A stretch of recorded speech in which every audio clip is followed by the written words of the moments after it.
Stinger missile اس زمانے میں صرف امریکہ کے پاس تھا یا پھر امریکہ نے دیے تھے پاکستان کو افغان مجاہدین کے لیے؟ ایران عراق کی جنگ جاری تھی تو اس وقت عراق کے ایک ہیلی کاپٹر نے ایران کے سمندر میں ایک ایرانی کشتی کو فائرنگ کر کے نشانہ بنایا۔ امریکن ایمبیسیڈر نے کہ ڈونٹ وری، یہ الفاظ یاد رکھیں، don't worry, America is behind of you, you do it. اچھا، تو جب ہیلی کاپٹر نیچے آیا ہے اس کے قریب تو ان کو یہ دیکھ کر حیرت ہوئی ہے کہ وہاں پر ایک اسٹنگر میزائل پڑا ہوا تھا۔ صدام حسین نے امریکہ سے بہت بڑا احتجاج کیا کہ بھئی آپ ایک طرف ہمیں اسلحہ دے رہے ہیں کہ ایران کو مارو، دوسری طرف آپ ایران کو وہ اسلحہ دے رہے ہیں، وہ میزائل دے رہے ہیں کہ جو کہ دنیا میں کسی کے پاس بھی نہیں ہے۔ رحمان الرحیم، اظہر علی ہوں اور آپ دیکھ رہے ہیں ڈیلی میدان۔ میدان ڈیجیٹل کے پروگرام ریکالنگ میموریز کے دوسرے ایپیسوڈ میں آج ایک بار پھر حاضر ہیں۔ میرے ساتھ اس میں معمول موجود ہیں سینئر صحافی سید اظہر علی شاہ صاحب۔ آج کے دن، آج چونکہ 5 اگست ہیں اور آج سے 37 سال پہلے ایک واقعہ پیش آیا تھا پشاور شہر میں، علامہ عارف الحسینی، ان کا قتل ہو گیا تھا۔ اس قتل کے حوالے سے اگرچہ تفتیش میں کافی سارے حقائق سامنے آئے، لیکن ابھی تک اس کے جو حقائق ہیں، اس کے جزیات ہیں، اس کے محرکات ہیں، وہ عام لوگوں کے نالج میں نہیں ہے، نہ ہی اس بارے میں کسی نے آج تک کھل کے بات کی ہے۔ تو آج چونکہ ان کی برسی بھی ہے تو ہمارے ساتھ موجود ہیں سید اظہر علی شاہ صاحب۔ ان کو یہ اعزاز حاصل ہے کہ اس وقت جب یہ بطور ایک ورکنگ جرنلسٹ مختلف اخبارات کے ساتھ یہ منسلک تھے، اس کیس پر ان کی گہری نظر رہی ہے، اس کیس کے حوالے سے کافی حقائق ان کے پاس ہیں۔ تو آج ہم شاہ جی کو ہم نے زحمت دی ہے، ہمارے پروگرام میں، ہمارے اسٹوڈیو میں موجود ہیں، اس کیس کے حوالے سے کچھ حقائق ناظرین کے سامنے ہم رکھتے ہیں۔ تھینک یو سو مچ سر۔ جیسے کہ میں نے انٹرو میں نے ذکر کیا کہ آج 5 اگست ہے اور آج کی تاریخ میں آج سے 37 سال پہلے ایک عالم دین کا قتل ہو گیا تھا۔ تو اس قتل کے حوالے سے چونکہ ایک ہائی پروفائل کیس تھا، اس کے قتل کے بعد یا اس سے پہلے کے واقعات کیا تھے، حقائق کیا ہیں، اصل کہانی کس طرف نکلتی ہے، ذمہ داری کس پہ عائد ہوتی ہے، یہ ذرا آپ ہمارے ساتھ شیئر کریں۔ بہت شکریہ اظہر بھائی۔ یہ قتل ہوا 5 اگست 1988 کو، لیکن یہ کہانی شروع ہوتی ہے مارچ 1988 کو۔ مارچ کے وسط میں یا مارچ کے تیسرے ہفتے میں ایران عراق کی جنگ جاری تھی تو اس وقت عراق کے ایک ہیلی کاپٹر نے ایران کے سمندر میں ایک ایرانی کشتی کو فائرنگ کر کے نشانہ بنایا۔ اس کے اندر 4 بندے تھے یا 6 بندے تھے، جتنے بھی تھے، چھوٹی کشتی تھی، وہ سب مارے گئے ہیں۔ تو جب ہیلی کاپٹر نیچے آیا ہے اس کے قریب تو ان کو یہ دیکھ کر حیرت ہوئی ہے کہ وہاں پر ایک اسٹنگر میزائل پڑا ہوا تھا۔ انہوں نے وہ اسٹنگر میزائل اٹھایا اور واپس بغداد پہنچے اور انہوں نے صدام حسین نے امریکہ سے بہت بڑا احتجاج کیا کہ بھئی آپ ایک طرف ہمیں اسلحہ دے رہے ہیں کہ ایران کو مارو، دوسری طرف آپ ایران کو وہ اسلحہ دے رہے ہیں، وہ میزائل دے رہے ہیں کہ جو کہ دنیا میں کسی کے پاس بھی نہیں ہے۔ اسٹنگر میزائل اس زمانے میں صرف امریکہ کے پاس تھا یا پھر امریکہ نے دیے تھے پاکستان کو افغان مجاہدین کے لیے۔ اور اسٹنگر میزائل کی یہ خاصیت تھی کہ اس کو آپ کاندھے کے اوپر رکھ کے فائر کریں تو طیارہ جہاں بھی جائے گا، اس نے طیارے کے پیچھے جا کے ہٹ کر نہیں کرنا، اور اس نے بہت زیادہ روس کو نقصان پہنچایا اسٹنگر میزائلوں نے۔ تو امریکہ نے ایک دم ڈینائی کر دیا کہ بھئی یہ ممکن نہیں ہے اور ہم اس کی انکوائری کرتے ہیں۔ تو انکوائری جب شروع ہوئی ہے تو یہ 10 اپریل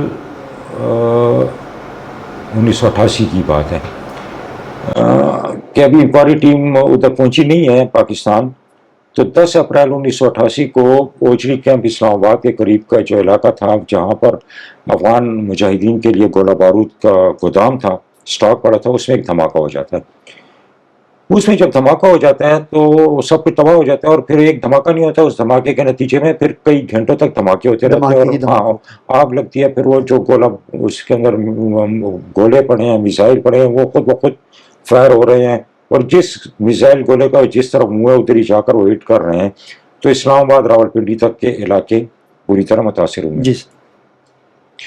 اس واقعے میں جو رجسٹرڈ لوگ، کنفرم لوگ جو اپنی جان سے گئے ہیں وہ 103 ہیں۔ اس کے بعد جو زخمی لوگ تھے بعد میں وہ فوت ہوتے گئے ہیں، اس کا ریکارڈ نہیں ہے۔ یہ پہلے دن آن دی اسپاٹ جو تھا 103 بندے یہ پہلے دن کی رپورٹ ہے.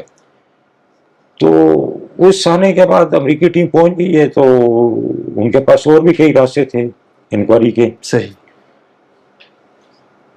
تو انہوں نے جتنی جہادی تنظیمیں تھیں افغانستان میں ان سے ان کے ووچرز منگوائے ہیں. اچھا, جو آپ نے اسلحہ وصول کیا ہے وہ اس کے ووچر آپ لائیں. اچھا, سب ووچر آ گئے ہیں ان کے پاس. تو اس میزائل کا یہ جو سیریل نمبر تھا اس میزائل کے اوپر, اسٹنگر میزائل کا جو سیریل نمبر تھا, یہ سیریل نمبر حزب وحدت کے کھاتے میں نکل آیا. اچھا, کہ یہ حزب وحدت نے وصول کیا. اچھا.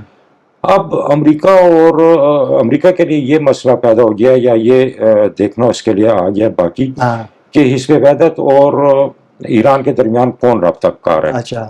وہ فوری طور پر ان کو پتہ لگ گیا کہ یہ علامہ عارف حسین ہے. اچھا. تو اب ان کو قتل کرنے کا فیصلہ ہو گیا کہ یہ بھی امریکی مفادات کے خلاف ہیں. اچھا, ٹھیک ہے, امریکی مفادات کو نقصان پہنچا رہے ہیں, تو لہٰذا ان کو اب راستے سے ہٹایا جائے. تو اس کے بعد پھر ایک قتل کی پلاننگ کے لیے عراق سے ایک کرنل آیا ہے عراقی فوج کا اسلام آباد کسی ٹریننگ کے بہانے میں. اچھا. بہانہ ٹریننگ کا تھا, تو اس نے یہاں پر آ کر اپنے تعلقات بنانے شروع کر دیے. تو اس تعلقات کے بنانے کے دوران اس کی ملاقات ہوتی ہے ماجد رضا گیلانی نام کے ایک شخص سے, جو کہ اس وقت کے صدر پاکستان کے پاس بطور ADC کام کرتے تھے. انہوں نے عراقی کرنل نے اس کے سامنے پروگرام رکھا کہ بھئی یہ بندہ ہے, امریکن کرنل نے, یہ بندہ ہے علامہ عارف حسین, اور اس کو راستے سے ہٹانا ہے. وہ ڈر گیا. اچھا. وہ ڈر گیا اور پیچھے ہٹ گیا. اب یہ وہ باتیں ہیں کہ جو عدالتی کارروائی کی باتیں ہیں, میں کوئی نئی بات آپ کو نہیں بتا رہا ہوں. اچھا. یہ عدالتی ریکارڈ کی باتیں ہیں, اور یہ 2 مرتبہ میرے نام کے ساتھ اخبارات میں چھپ چکے ہیں. ایک دفعہ لاہور کے اخبار میں, ایک دفعہ اسلام آباد کے اخبار میں. اچھا. اور غالباً 1994-95 میں چھپے ہیں. اچھا. ٹھیک ہے نا. تو وہ پیچھے ہٹ گیا ڈر کے, ماجد رضا گیلانی. اگلے دن امریکن امبیسیڈر کا فون آتا ہے, اور وہ اس کو بلاتا ہے, دعوت دیتا ہے اپنے پاس ماجد رضا گیلانی کو. یہ جھنگ کا رہنے والا تھا. اچھا. یہ چلے جاتا ہے, تو وہ امبیسیڈر اس کو کہتا ہے, اب یہ الفاظ ہیں جو مجھے 34 سال مجھے بھی ہو گئے ہیں یہ لکھے ہوئے, 37 سال واقعے کے ہو گئے, ٹھیک ہے, لیکن یہ الفاظ مجھے اور واقعات مجھے چند ایک مسنگ کے ساتھ یاد ہیں. اس نے کہا امریکن امبیسیڈر نے کہ ڈونٹ وری, یہ الفاظ یاد رکھیں. اچھا. Don't worry, America is behind of you, you do it. اچھا. ٹھیک ہے. اس کو حوصلہ مل گیا. حوصلہ ملا تو اس نے یہ پروجیکٹ لے لیا. اچھا. ٹھیک ہے. یہ وہ جملے ہیں کہ پھر بعد میں عدالت سے جب 14 صفحات حذف کیے گئے ہیں, یہ جملہ اس میں شامل تھا. اچھا. عدالتی کارروائی سے 14 صفحات حذف کیے گئے بعد میں, یہ اس میں شامل تھا یہ جملہ. تو ماجد رضا گیلانی نے ذمہ داری لے لی ہے کہ جی ٹھیک ہے کرتے ہیں. پھر انہوں نے رابطے مابطے کیے ہیں, تو ظاہر ہے کہ خیبر پختونخوا کے لوگوں سے رابطے کرنے تھے. صحیح. تو ہاشم خان نام کے ایک سینیٹر سے ان کا رابطہ ہوا. اچھا. چارسدے کا رہنے والا تھا وہ. انہوں نے اجرتی قاتل فراہم کرنے کی حامی بھر لیا, ذمہ داری لے لی. اچھا. پھر ان کے ساتھ ایک سدے کا ملک ہوتا تھا, مجھے اب نام یاد نہیں ہے, اور یہاں پر کوئی ہوٹل ہوتا تھا, یہ پشاور میں یہ اسپتال روڈ کے پاس. صحیح. تو اس ہوٹل کے اندر ساری پلاننگ ہوتی تھی, یہ سب آتے تھے, یہاں پر ہی بیٹھتے تھے, بات چیت ہوتی تھی, اور اس میرے فیچر جو چھپے ہیں اس کے اندر روم نمبر بھی لکھا ہوا ہے. اچھا. کہ ہوٹل کا نام بھی ہے اور روم نمبر بھی ہے. صحیح. ٹھیک ہے, کہ اس کمرے میں, اس نمبر کے کمرے میں بیٹھ کر یہ لوگ منصوبہ بندی کرتے تھے. پھر چارسدے سے سراج خان نامی اجرتی قاتل کو ہائر کیا گیا. اس کو پیمنٹ کی گئی ہے نشہرہ مردان پل کے اوپر. اچھا. ٹھیک ہے, وہاں پر پیمنٹ کر دی ہے, سب کچھ اوکے ہو گیا ہے. اور ایون کہ علامہ عارف حسین کی شناخت بھی کرا دی گئی ہے اور ان کی نشاندہی بھی کر دی گئی ہے اور وہ مدرسہ بھی بتا دیا گیا ہے. اچھا سب کچھ ہو گیا لیکن ایک دم روک دیا اچھا کہ مت مارو ابھی. اچھا کیوں؟ اتنی بڑی پلاننگ کر کے آپ ایک دم آ کے روک روک دیا. کیوں؟ وجہ یہ تھی کہ اس وقت فرقہ وارانہ فضا بڑی خوشگوار اور سازگار تھی. اچھا تو انہوں نے ڈسکس کیا ہے کہ اگر ان حالات میں یہ واقعہ ہوتا ہے تو الزام حکومت پر آئے گا. اچھا تو حکومت کو ہم نے بچانا ہے. تو حکومت کو بچانے کے لیے فرقہ وارانہ فضا کو خراب کرنے کی آلودہ کرنا ہے, گندا کرنا ہے. پھر اس کام کے لیے اس وقت ایک صوبائی وزیر ہوتے تھے, اب نام مجھے یاد نہیں ہے ان کا, جنرل فضل حق کی کابینہ کے ایک صوبائی وزیر. جی ہاں, جنرل فضل حق وزیر اعلیٰ ہوتے تھے, ان کی کابینہ میں ایک منسٹر ہوتے تھے, وہ کوہستان سے تعلق رکھتے تھے. اچھا ان کو 2 سے 3 کروڑ روپے دیے گئے, کم سے کم 2 کروڑ, زیادہ سے زیادہ 3 کروڑ, لیکن اصل فگر میرے اس ایڈیشن میں فیچر میں لکھے ہوئے ہے. اچھا ایکچوئل فگر صحیح. وہ 2 سے 3 کروڑ کے درمیان ان کو دیے گئے. تو اس کے بعد راتوں رات گلگت کے اوپر لشکر کشی ہوتی ہے. اچھا لشکر کشی ہوتی ہے, سینکڑوں گھر جلائے جاتے ہیں, لوگ سوئے ہوئے آرام سے, کوئی نہیں, کچھ سب ٹھیک ٹھاک ہے, صحیح ہے. تو کسی کے بارے میں گمان میں اور سوچ میں بھی نہیں تھا. تو سینکڑوں گھر جلائے گئے ہیں, تو اس میں بھی تقریباً 130 سے اوپر لوگ مارے گئے ہیں اور سینکڑوں گھر جل گئے ہیں. اچھا مسمار بھی ہو گئے. اس واقعے کے بعد پورے پاکستان نہیں, پورے اس واقعے کی گونج پوری دنیا میں سنائی گئی ہے. ٹھیک ہے. اور پورے پاکستان کے اندر ایک فرقہ وارانہ فضا یا فرقہ وارانہ کشیدگی نفرت کی فضا میں پیدا ہوگی. اس کے بعد, اور یہ واقعہ ہے 22 مئی 1988 کا. اچھا ٹھیک ہے.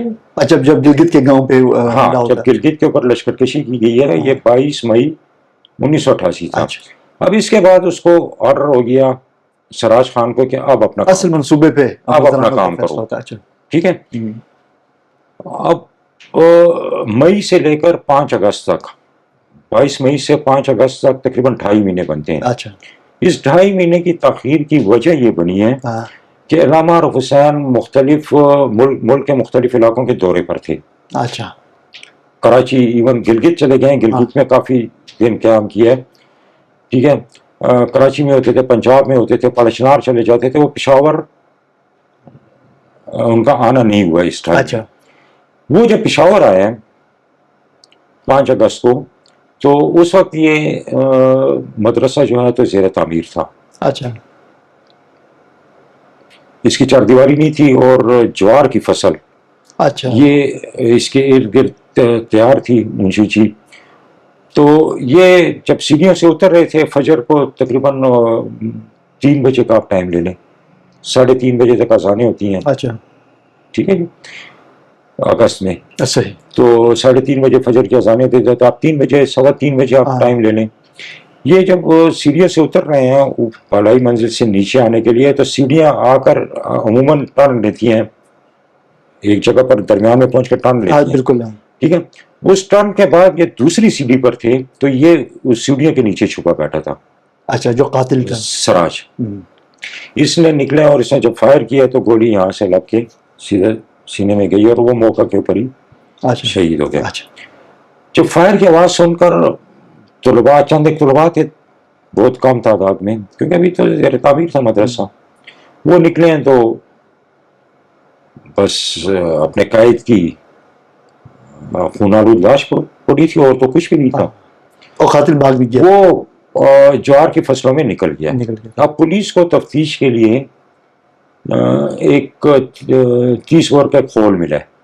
اچھا, صرف ایک کھول بس. مطلب ایک اندھا قتل تھا, یہ اندھا قتل تھا. ٹھیک ہے. تو پولیس پہنچی ہے ان تک.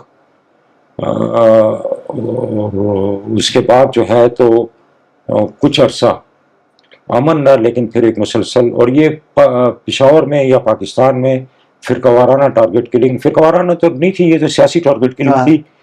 لیکن اس کو فرقہ واریت کا رنگ دینے کی کوشش. لیکن جو تاثر دیا گیا فرقہ وارانہ, تو یہ پہلی ٹارگٹ کلنگ تھی اچھا پشاور میں, صحیح, یا ایون آپ پورے پاکستان میں کہہ سکتے ہیں, یہ پہلی ٹارگٹ کلنگ. پھر اس کے بعد کچھ عرصہ امن رہا, تو اس کے بعد پھر اچھا سر, جب یہ قتل ہوتا ہے پھر اس کی جو ظاہر بات اس کی تحقیق بھی ہوئی ہوگی, اس کی انکوائری, تو پولیس کا کیا موقف تھا, اور جو عدالت میں جو باقاعدہ ٹرائل ہوا اور پھر وہاں سے جو میرے معلومات کے مطابق کچھ ملزمان کو وہاں سے وہ بری کیا گیا, تو یہ پھر کیا کہانی تھی پھر اس کا؟ دیکھیں یہ 2-3 سوال آپ کے کٹھی آ گئے.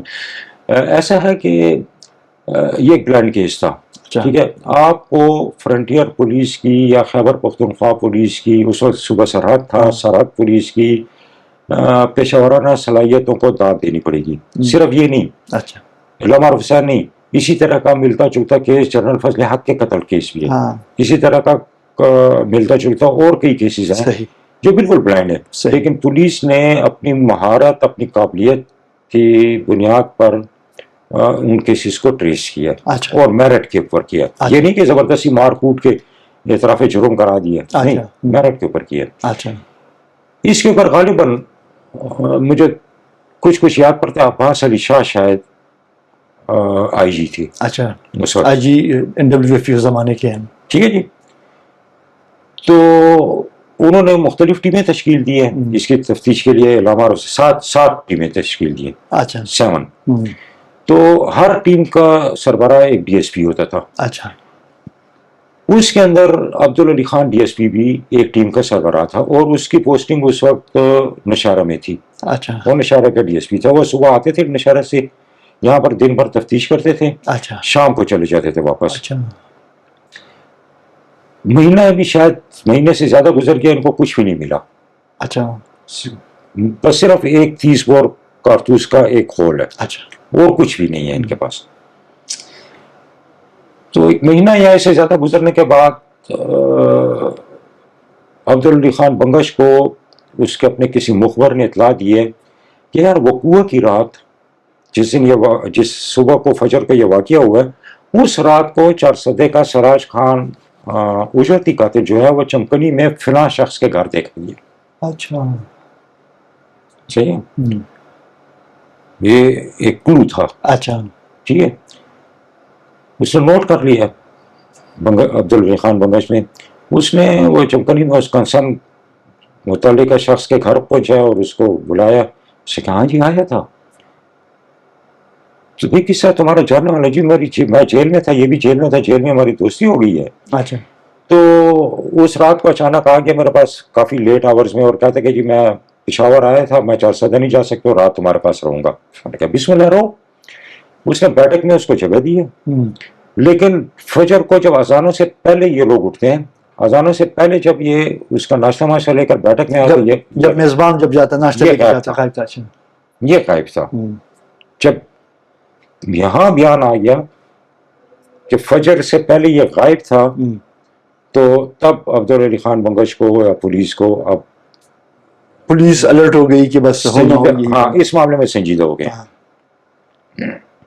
انہوں نے کچھ دن خفیہ طور پر اس کو مانیٹر کرتے رہے ہیں سراج خان کو. تو اس کا لائف سٹائل بدل چکا تھا قتل سے پہلے, اچھا, اور قتل کے بعد. اچھا, قتل کے بعد اس کا لائف سٹائل بہت VIP بن گیا تھا.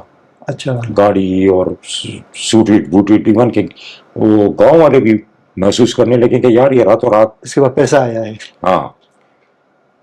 تو یہ سب کچھ کرنے کے بعد جب اس کو گرفتار کیا گیا تو اس نے اگل لیا. اب یہاں پر مجھ سے ذرا سی مسنگ ہو رہی ہے کہ سراج خان کی گرفتاری سے پہلے یا بعد میں, شاید پہلے, اچھا, شاید پہلے کی بات ہے. عبدالعلی خان روٹین کے مطابق پشاور آئے تفتیش کرنے کے لیے. یہاں سے وہ تفتیش کر کے شام رات کے اندھیرے میں واپس آنے لگے ہیں.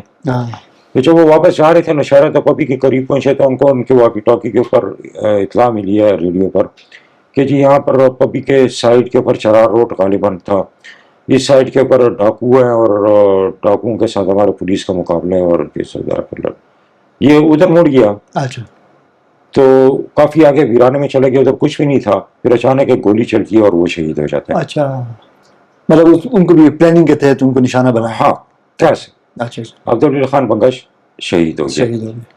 اچھا سر، تو اب جو اجرتی قاتل تھا جس کے ذریعے یہ قتل کا یہ واقعہ مطلب وہ کرایا گیا، تو اس کو پھر کیا اس کو سزا ہوئی یا اس کے ساتھ کیا ہوا؟ تو اس کیس میں ٹھیک ہے یہ ایک بڑی سازش تھی جس میں امریکہ انوالو تھا یا بڑے پیمانے پہ وہ تھے، تو مقامی طور پر کسی کو سزا ہوئی؟ اگر نہیں ہوئی تو پھر وجوہات کیا تھے؟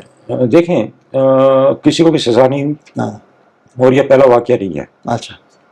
کچھ اور واقعات بھی ہمارے اس میں ہیں علم میں کہ اعتراف جرم کے باوجود اس میں عدالت کے اندر صرف اعتراف جرم نہیں ہوا، اچھا. پوری کی پوری سازش کھول کے رکھ دی گئی ہے. اچھا. اس حد تک حساس معلومات رکھی گئی ہیں کہ پھر اس عدالتی کارروائی کے ریکارڈ میں سے 14 صفحات کو آفیشلی حذف کیا گیا. اچھا. ٹھیک ہے، معاملہ سارا کھل کے آ گیا. لیکن میرا پہلا جملہ یاد رکھیں کہ جب امریکن امبیسیڈر نے کہا تھا کہ don't worry America is behind of you, you do it. تو ظاہر بات ہے یار، پھر تو امریکہ اپنے ایجنٹوں کو بچاتا ہے. ہاں بچاتا ہے، اس نے بچایا اپنے ایجنٹوں کو. لیکن میری ملاقات نہیں ہو سکی سراج سے. اچھا. اس کی وجہ یہ کہ جس وقت ایک قتل کا واقعہ ہوا اس وقت میں جدت اخبار میں تھا. اچھا. ٹھیک ہے، اور جب میں پاکستان اخبار میں نے جوائن کیا تو اس وقت میں نے یہ فیچر کیا. اس کے اندر کافی گیپ آیا ہے. اچھا. ٹھیک ہے، تو سراج خان کے بارے میں یہ رپورٹ تھی کہ وہ کافی پشیمان تھا. اچھا. اس قتل کے اوپر اچھا.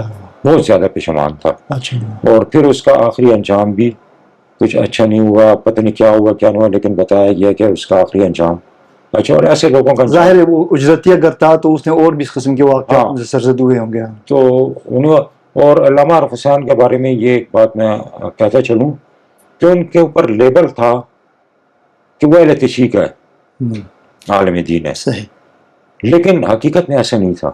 اچھا. حقیقت میں اہل سنت کے لوگ اتنے ان کے معتقد تھے. چارسدہ، مردان، خیبر ایجنسی، بونیر، مینگورا، ٹھیک ہے، ان علاقوں کے اندر یہ جاتے تھے، وزٹ کرتے تھے. وہ لوگ ان کے لیے تقریبات کا اہتمام کرتے تھے، یہ خطاب کرتے تھے اور صرف اتحاد کا درس دیتے تھے. مطلب اتحاد بین المسلمین کا وہ داعی، صرف اتحاد کا درس دیتے تھے. ٹھیک ہے. تھینک یو شاہ جی. ناظرین، یہ تھی ایک ہائی پروفائل قتل کیس سے جڑے واقعات کو ہم نے ان کو ریکال کیا، ان کو اپنے ناظرین کے لیے ان کے حقائق سامنے لانے کی ایک اپنی سی ایک کوشش کی ہے. اور اسی طرح ہم اپنی یہ کاوشیں ہم جاری رکھیں گے. اور تب تک کے لیے ہمیں اجازت دیجیے. اللہ حافظ.